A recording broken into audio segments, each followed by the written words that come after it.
ओम नमो भगवते वासुदेवाय। देखिए, आज एक आपके सामने हम बहुत ही मनोरंजक कहानी लेकर आए हैं, लेकिन मनोरंजन के साथ साथ बहुत ही शिक्षाप्रद है। और जो कभी नहीं हंसे, कहानी सुनकर हंसेंगे अवश्य। कहानी पूरी देखिए। एक राजा था, उसका एक प्रधानमंत्री जो था वह बहुत होशियार व सुयोग्य था। उसकी योग्यता को देखते हुए राजा उसका बड़ा सम्मान करते थे, तथा मंत्री जो भी कहता राजा उसी की बात को मानकर सारे कार्य किया करता था। बिना मंत्री की सलाह के राजा एक कदम भी कभी नहीं चलता था। राजा की रानी जो थी वह भी अति सुंदर और बहुत ही अच्छे गुण आचरण वाली थी। इसलिए राजा अपनी रानी के भी हमेशा वशीभूत रहा करता था। उसकी भी कभी कोई बात नहीं टालता था। रानी का एक भाई था जो कि अति मूर्ख था, और वह मूर्ख भाई हमेशा अपने को बहुत ही समझदार व योग्य दर्शाने की कोशिश करता रहता था।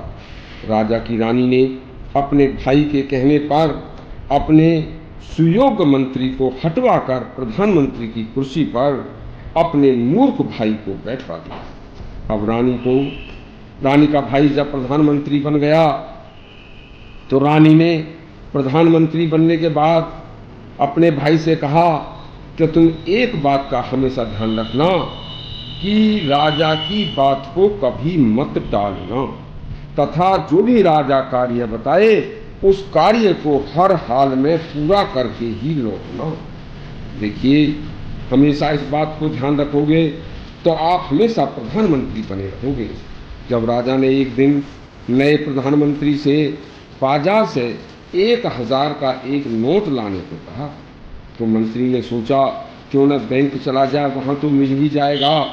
तो बैंक के मैनेजर ने मंत्री से कहा, मंत्री जी 1000 का एक नोट तो नहीं है, यदि आप चाहें तो 500 के 2 नोट ले जा सकते हैं, बात तो एक ही है।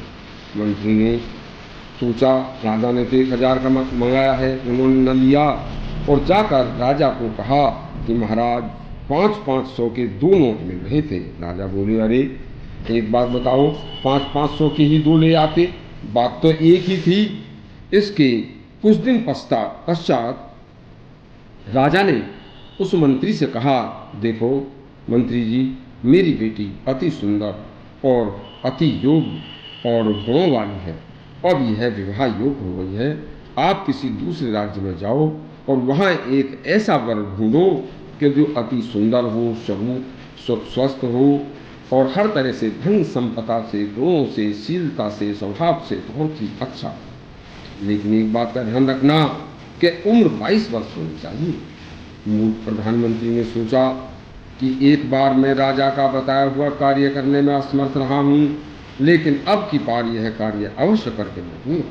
तो मूर्ख प्रधानमंत्री ने कहा, महाराज बेशक यदि कोई 22 वर्ष का लड़का ना मिले तो मैं चाहे 11 वर्ष के 2 लड़के तलाश करके लाऊं, लेकिन आपकी इस कार्य को अवश्य करके आऊँगा। उम्र तो 22 ही वर्ष बैठेगी ना, बात तो एक ही है।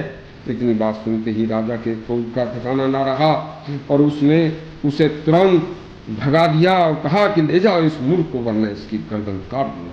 तो मूर्ख नौकर हमेशा दुखदायी होता है।